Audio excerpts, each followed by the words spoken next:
Oke, masih di 102,4 Pas FM, masih di manajemen Fikron dan Tuntunan Kolbu, masih bersama Pak Ustadz Salman Habibullah. Dan untuk penanya, kita cukupkan 3 penanya di episode hari ini Pak Ustadz ya. Dan nanti akan kita pilih untuk mendapatkan souvenir dari Jamu Tetes Mari tentunya. Nah, saya ada pertanyaan ini buat Pak Ustadz nih, terkait dengan yang sedang ramai di pemberitaan dan cukup miris sebenarnya, dilema sebenarnya Pak Ustadz ya. Iya kan? Di mana ada seseorang yang menjadi korban begal, tapi ujungnya malah dia membela diri, sampai akhirnya terbunuh begalnya, tapi ujungnya dia malah jadi tersangka. Nah, itu gimana sih Pak Ustadz sebenarnya Pak Ustadz? Apakah ada hadisnya bagaimana cara kita membela diri ketika dalam berbahaya begitu Pak Ustadz? Nah, baik, bismillahirrahmanirrahim. Ini menjadi sebuah iktibar penting bagi kita, di mana dalam hukum agama kita mempertahankan apa yang menjadi hak kita itu wajib hukumnya. Ya. Nah, saya akan menisbatkan dalam sebuah hadis baginda Rasulullah SAW yang berbunyi, hadis ini diriwayatkan oleh Abu Hurairah radhiyallahu anhu. Ja'a rajulun ila Rasulullah sallallahu alaihi wasallam faqala يا رسول الله أرأيت إن جاء رجل يريد أخذ مالي قال فلا تعطه مالك قال أرأيت إن قاتلني قال قاتله قال أرأيت إن قتلني قال فأنت الشهيد قال أرأيت إن قتلته قال هو في النار. Huwa finnar. Maknanya ada seseorang yang datang ke hadapan baginda Rasulullah sallallahu alaihi wasallam. Lantas kemudian dia berkata, "Ya Rasulullah, bagaimana jika ada orang yang hendak merampas harta bendaku?" Lantas Rasulullah menjawab, "Jangan engkau serahkan hartamu." Jawab beliau, jawab Rasulullah sallallahu alaihi wasallam. Lantas si laki-laki tadi bertanya lagi kepada Rasulullah, bagaimana jika dia melawan ya Rasulullah? Ya, ini. Bagaimana jika dia melawan ya Rasulullah? Tanya orang itu, kata Rasulullah, lawan balik dia. Ya, lawan balik dia. Masya Allah. Nah, lantas dia bertanya lagi, ya Rasulullah, bagaimana jika dia membunuhku? Ya, tanya orang itu. Lantas kata Rasulullah, jika engkau mati, jika engkau meninggal, maka engkau matinya mati syahid. Ya, matinya mati syahid. Kalau seandainya kita meninggal dunia dalam kondisi dirampok begal tadi, mempertahankan hak kita, harta benda kita, matinya mati syahid, kata Rasulullah. Nah, kebalikannya, ditanya lagi oleh si laki-laki ini, ya Rasulullah, kalau seandainya dia yang mati, berarti yang begal tadi, yang merampok tadi mati, bagaimana hukumnya? Kata Rasulullah, huwa finnar, dia di dalam neraka. Bayangkan itu. Kenapa dihukumi seperti ini? Kata ulama hadis, karena orang yang membegal itu taubahnya dia sudah memang berniat untuk membunuh dengan sengaja. Ya, membunuh dengan sengaja.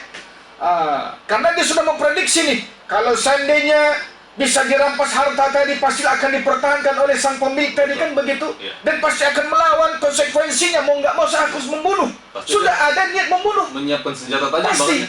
Ya, dengan mempersiapkan senjata, baik itu sajam, senjata tajam ataupun senjata yang tidak tajam, ya, tumpul dan sebagainya, atau malah senjata api bisa jadi. Nah, begitu. Saya tutup dengan sebuah firman Allah SWT yang insya Allah ini menjadi sebuah rujukan dalil penting bagaimana pemerintah dalam hal ini untuk mengayomi masyarakatnya. Kan begitu maksudnya, apalagi pihak kepolisian. Nah, ini bisa menjadi rujukan ini, Pak Polisi kita. Ya, yang tentunya kita harapkan sebagai rakyat yang mungkin tertindas, kan itu yang dibegal tadi, akan mendapatkan keadilan. Coba dengarkan baik-baik. Quran surah Al-Maidah, surah yang kelima ayat yang ke-33. A'udzu billahi minasyaitonir rajim. Bismillahirrahmanirrahim. Innama jazaa'ul ladzina yuharibuna Allah wa rasulahu wa yas'una fil ard fasadan ay yuqattalu aw yusallabu aw tuqatta'a aydihim wa arjuluhum min khilaf aw yunfaw min al-ard dzalika lahum khizyun fid dunya walahum fil akhirah adzabun azim. Yang maknanya sesungguhnya pembalasan terhadap orang-orang yang memerangi Allah dan Rasulnya dan membuat kerusakan di muka bumi hanyalah mereka dibunuh atau disalib. Nah, ini sesuai dengan firman Allah yang lain, al-qisasu fil qisas. Orang yang mengqisas, orang yang membunuh, hukuman yang pantas bagi dirinya adalah juga dibunuh. Nah, atau dipotong tangan dan kaki mereka secara sila. Nah, tentunya memang ini ada kajian korelasi hadisnya nanti. Ya, takaran berapa benda yang dirampok, harta benda yang diambil secara zalim tadi, ada takarannya. Memang tidak sembarangan, sedikit atau potong tangan, tidak. Ya, ada takarannya, ada nisabnya. Sudah? Atau dibuang dari negeri atau tempat kediamannya. Yang demikian itu sebagai suatu penghinaan untuk mereka di dunia dan di akhirat. Ya, bagi mereka beroleh siksaan yang besar. Masya Allah. Nah, saya ambil pendapat Imam As-Sa'di. Saya tegaskan, Imam As-Sa'di ya, memberikan pendapat, menjelaskan bahwa yang dimaksud dengan membuat kerusakan di muka bumi ini tadi, Quran Surah Al-Ma'idah ayat ke-33, yaitu orang-orang yang melakukan teror di jalanan dengan melakukan perampasan atau pembunuhan. Ini bisa kita lihat pada kitab Manhajus Salikin pada halaman yang ke-243. Ya, ini menurut Imam As-Sa'di bahwa berdasarkan Quran Surah Al-Maidah yang ke-33 tadi, dia memberikan pendapat maksud dari orang yang membuat kerusakan di muka bumi ini adalah orang yang melakukan teror di jalanan. Siapa lagi kalau tidak itu begal? Sudah? Dan selanjutnya Imam As-Sa'di menjelaskan ya secara rinci hukum yang bisa ditempuh oleh pihak pemerintah. Ya, tentunya dalam hal ini kepolisian, pengadilan dan sebagainya. Ya, dalam menghukum para begal. Saya sebutkan poinnya satu persatu. Satu, begal yang melakukan pembunuhan dan perampasan harta itu sesuai dengan firman Allah tadi Al-Maidah yang 33, dibunuh atau disalib. Yang kedua, begal yang melakukan pembunuhan saja maka hukumnya wajib dibunuh. Al-qisasu fil qisas, karena memang dari awal dia sudah berniat untuk membunuh.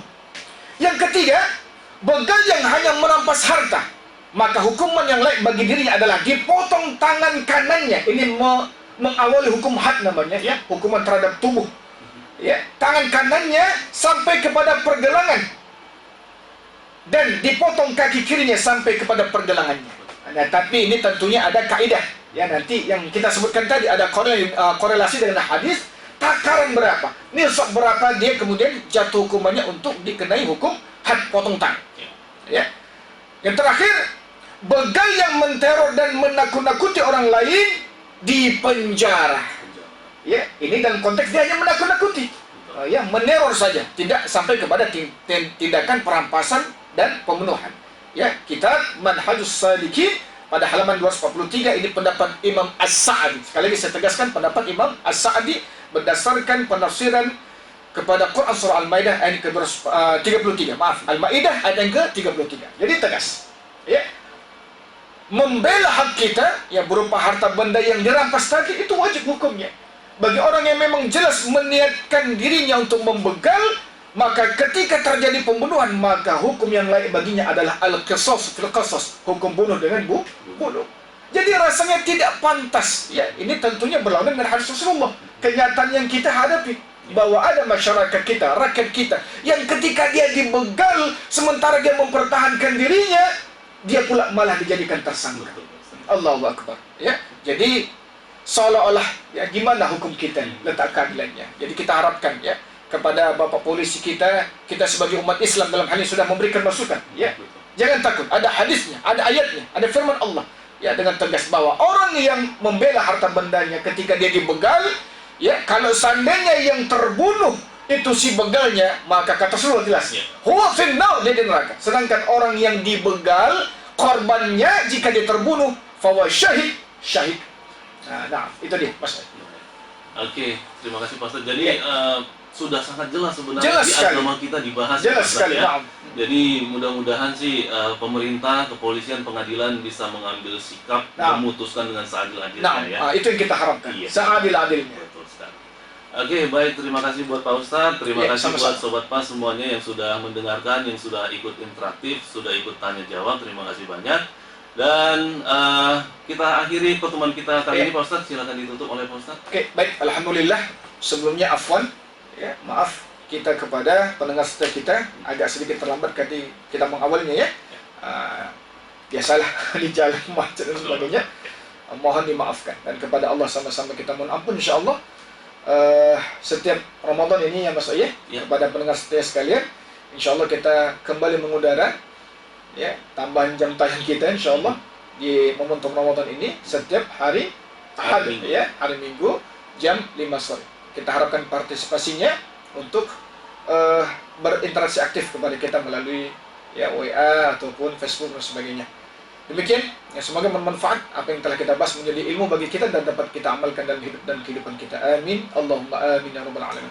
Akhirul kalam, kita tutup dengan doa kifarat majelis. Bismillahirrahmanirrahim. Subhanakallahumma wa bihamdika asyhadu an la ilaha illa anta wa astaghfiruka wa atubu ilaik. Wallahu a'lam bissawab. Wassalamualaikum warahmatullahi wabarakatuh. Waalaikumsalam. Baik, terima kasih Sobat Pas. Demikian, sampai ketemu lagi di Manajemen Fikroh dan Renungan Kolbu minggu depan. Dan acara ini didukung oleh Jamu Tetes Marito. Assalamualaikum warahmatullahi wabarakatuh. Waalaikumsalam warahmatullahi wabarakatuh.